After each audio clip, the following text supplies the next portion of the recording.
I was very pleased that my photograph called Stampede was selected by the Kansas City Society of Contemporary Photographers to be at this year's Current Works exhibit at the D.D. Bolchus Gallery down the Crossroads. I've had a lot of comments about it and thought I would tell you a little bit about how this photograph came to be. It was taken June 5th at the Flint Hills Rodeo out in Strong City, Kansas. Now, I'm not a huge rodeo fan, but I grew up going to rodeos a lot and kind of familiar with what they're all about, so I like to go every now and then. So the Strong City Flint Hills Rodeo is the oldest rodeo in Kansas and one of the largest regional rodeos around. They attract a lot of big name rodeo cowboys, so hadn't been there for forever really, so this year seemed like a good time to go. We got seats about halfway up in the grandstand, pretty close to the bucking chutes, which I knew from experience was a good place to be. Had my Sony 6300, had the 55 to 210 lens. Now this lens has advantage of being small and light, compact. It's also cheap. In fact, it was almost free because it came as a bundle with the camera when I bought it a few years ago. But even then, the list price is like $300 or so. My other long lens on my Pentax, this lens is about twice as heavy and twice as big, and it's only a 50 to 135, and it costs about 5 times as much. It's like $1,500 versus $300. But this is a 2.8 lens, so it's 2.5 times faster than this lens, which is has a disadvantage of is when you zoom out, the f-stop goes down. In other words, it's a 4.5 to 6.3, which is pretty slow, and apparently it's cheaper to make a variable f-stop lens than it is the constant ones. My Pentax lens is 2.8 all the time. This one, when you zoom out to the 200 range, which is equivalent to about 300 on a full frame camera, it goes down to 6.3, which is fairly slow.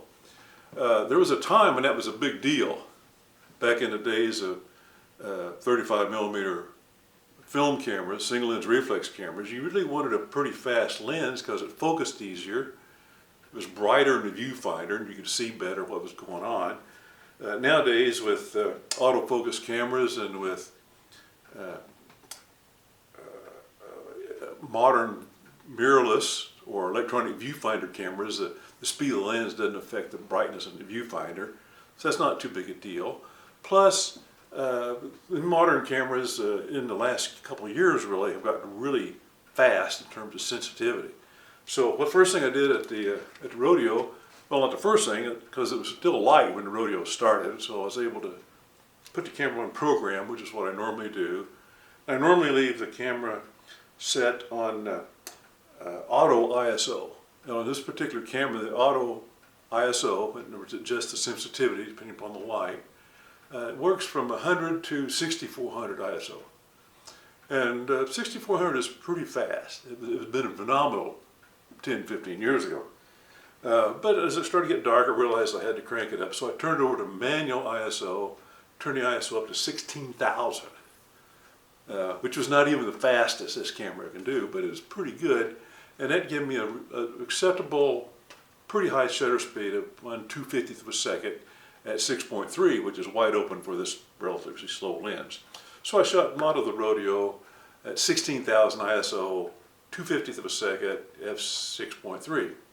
I probably had it on P for program, which is what I normally do, but since the lights in the arena were constant, it's always the same thing, I could have put it on manual exposure and 1/250th. I may have, I don't really remember exactly.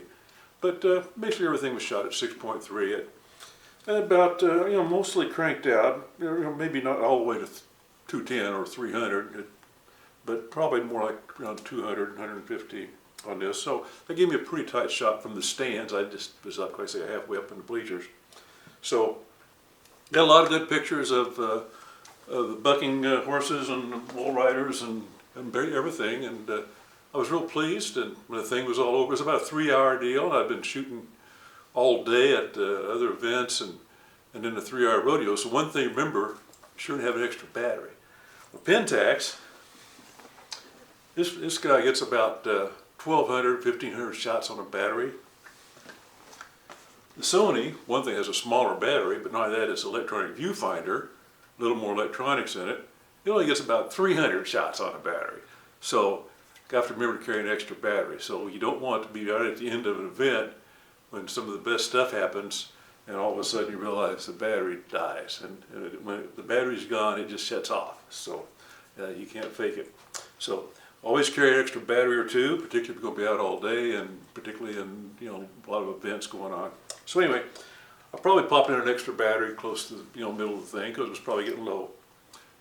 Rodeo was all over, and people were getting ready to leave, and then they opened the gates to let the broncs, the bucking stock, they let them come out, and apparently they let them just go out and run around the arena to get some exercise before they load them up on the trucks to go to the next event. I'm not real sure what the idea is, but I was standing there, and all of a sudden these horses all came out, running. And of course they'd been cooped up in a corral all day, and they were excited to get some exercise, so they come out and they run around the arena for a few seconds, maybe half a minute or so, and then they round them up and back into the corral. I was already set at 250 6.3, ISO 16,000, had my long lens on, so as soon as I saw them coming out, I started shooting. I didn't have my camera set on continuous shoot, I had on single, which is what I normally do. The camera will shoot 5 or 10 or even 15 frames per second, something like that. I don't really know because I seldom use that. But I had it on single shot, and I got off about 8 or 10 shots in about 20 seconds. That's how long it took the horses to come out and run around a little bit. And then by then they were kind of spread out and kind of standing around, and the cowboys came up and rounded up the horses and sent them back into the corral, and that was it. But it was about the fourth picture I shot, maybe the fifth, was this one. As soon as I hit that button, I knew it was a winner. I knew that was the photo I wanted. Mainly I was ready for it, didn't know what was going to happen, but I had my camera all set for whatever was going on, was prepared. That's the whole story.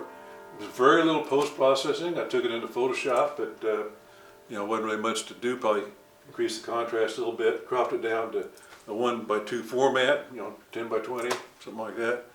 And because I didn't really need, there was just some, little fence in the front and, empty stadium in the back, empty arena up there. So that's the whole story.